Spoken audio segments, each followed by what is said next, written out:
ஒரு வித்தியாசமான ஒரு டேஸ்டான டிஷ் பண்ணணும்னா அதுக்கு ரொம்ப ஸ்பெஷல் இன்க்ரீடியன்ஸ்லாம் வேணாம்.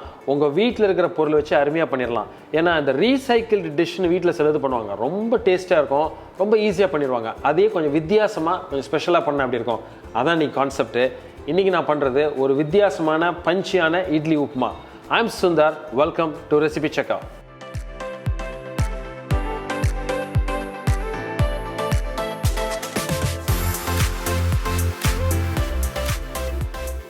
ஒரு நார்மலாக இருக்கிற இட்லி உப்புமாவுக்கும் கொஞ்சம் ஸ்பெஷலாக பண்ணுற இட்லி உப்புமாவுக்கும் ஒரு முக்கியமான வித்தியாசம் ஒரு கன்சிஸ்டன்சின்னு சொல்லலாம். சில இட்லி உப்புமா ரொம்ப ட்ரையாக இருக்கும், சாப்பிட்றப்ப நமக்கு அந்த முழுங்குறதுக்கு கொஞ்சம் கஷ்டமாக இருக்கும். ஸோ அந்த ப்ராப்ளத்தை எப்படி சால்வ் பண்ண போகிறோம் பார்ப்போம். அதோட சில 1-2 இன்க்ரீடியன்ஸ் நான் எக்ஸ்ட்ரா ஆட் பண்ண போகிறேன். அதனால அந்த டேஸ்ட்டு அந்த ஃப்ளேவரில் என்ன வித்தியாசம் இருக்குன்னு பார்ப்போம். வாங்க அதுக்கு தேவையான பொருள் என்னென்னு பார்த்துட்டு நம்ம ஸ்ட்ரெயிட்டாகவே குக்கிங்க்கு போயிடலாம்.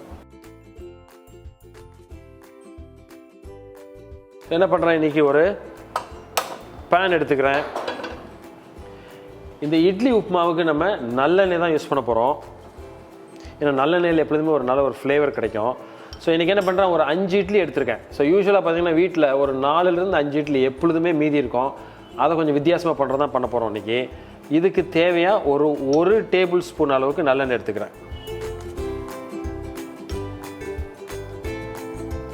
ஸோ அந்த எண்ணெய் லைட்டாக நமக்கு சூடாகி வரப்போ நான் என்ன பண்ணுறேன் அப்படின்னா, ஒரு 1/2 ஸ்பூன் கடுகு, ஒரு 1/2 ஸ்பூன் கடலைப்பருப்பு,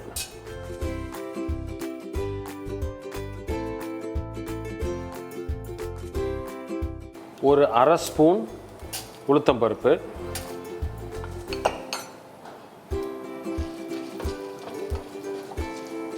ஸோ நமக்கு இந்த போட்ட பருப்பு கொஞ்சம் கரெக்டாக பொரிஞ்சு வரப்போ இந்த ஸ்டேஜில் என்ன பண்ணுறேன், ஒரு 10 கருவேப்பிலை போட்டுக்கிறேன்.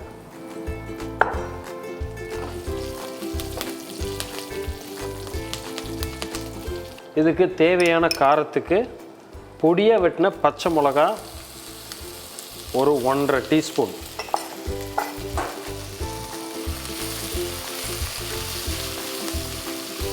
கால் ஸ்பூனுக்கும் கொஞ்சம் கம்மியாக பெருங்காய பொடி. நல்ல ஒரு பஞ்சி ஒரு டேஸ்ட் கிடைக்கும், ஃப்ளேவர் கிடைக்கும். ஸோ இது லைட்டாக பொரிஞ்சு வரப்போ ஒரு டீஸ்பூன் நல்ல பொடியாக வெட்டி வச்சுருக்கிற இஞ்சி,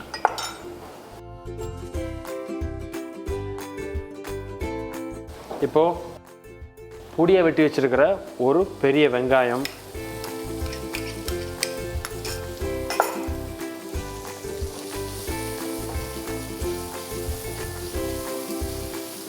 சிம்பிளாக ஒரு 5 நிமிஷத்தில் பண்ணுற ஒரு டிஷ் தான் அது. எஸ்பெஷலி நீங்கள் குழந்தைங்கள்லாம் ஈவினிங் ஸ்நாக்ஸுக்கு வரப்போ இது ஒரு மார்னிங் இருந்த இட்லியை நீங்கள் அழகாக பண்ணிடலாம் வித்தியாசமாக. ஸோ இப்போ இந்த ஸ்டேஜில் என்ன பண்ணுறேன், இதுக்கு தேவையான அளவு உப்பு ஆட் பண்ணிக்கலாம். ஒரு 1/4 ஸ்பூன், நிறைய தேவையில்லை, ஏன்னா இட்லி தான் யூஸ் பண்ண போகிறோம். இந்த இட்லிக்கு ஏற்கனவே நம்ம உப்பு சேர்த்துருப்போம். அதனால் இப்போ போட்டிருக்கிற பொருளுக்கு தேவையான உப்பு இப்போ சேர்த்தா போதும். ஸோ இப்போ இந்த ஸ்டேஜில் என்ன பண்ணுறேன், அந்த வெங்காயம் வதங்கி வந்துட்டுருக்கிறப்ப ஒரு 1/4 ஸ்பூன் மஞ்சள் பொடி லைட்டாக போடுங்க.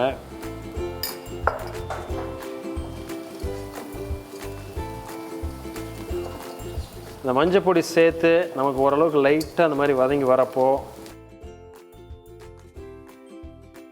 நம்ம எடுத்துருக்கிற இட்லி இப்போ தான் நம்ம ஆட் பண்ண போகிறோம்.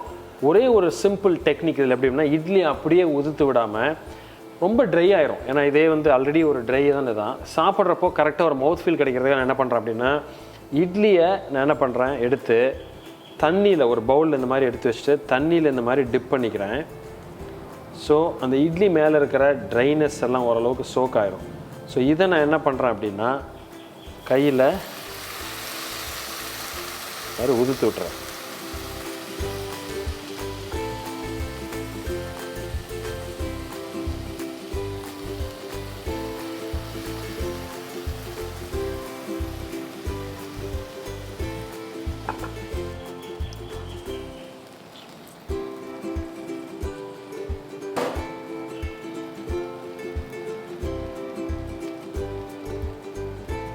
இப்போது நம்ம எடுத்த 5 இட்லியும் தண்ணியில் நனைச்சி உதுத்து விட்டாச்சு.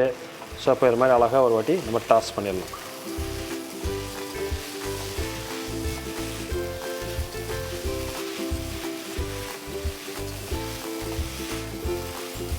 இந்த மாதிரி லம்ஸ் இருந்ததுன்னா ஜஸ்ட் அப்படியே உங்கள் லேடிலேயே பஞ்ச் பண்ணி சின்ன சின்னதாக ஆக்கிடுங்க.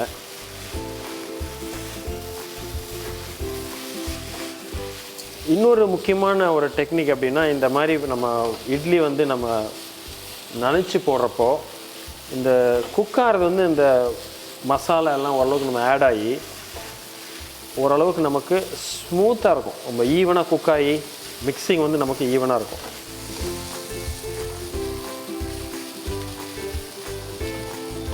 ஸோ இதில் வந்து நம்ம எல்லாமே ஆட் பண்ணியிருக்கோம்.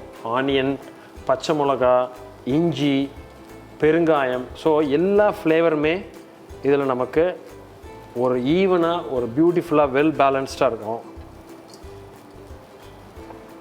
ஸோ அது ஆல்மோஸ்ட் ரெடி.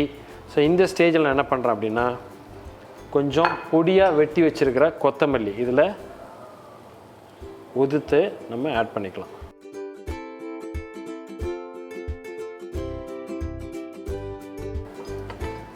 ஜஸ்ட் ஒரு வாட்டி மிக்ஸ் பண்ணிக்கோங்க. ஸோ நல்ல ஒரு கலர்ஃபுல்லான ஒரு இட்லி உப்புமா ஸோ சர்வ் பண்ணுறதுக்கு ரெடி ஆகிடுச்சு இப்போது.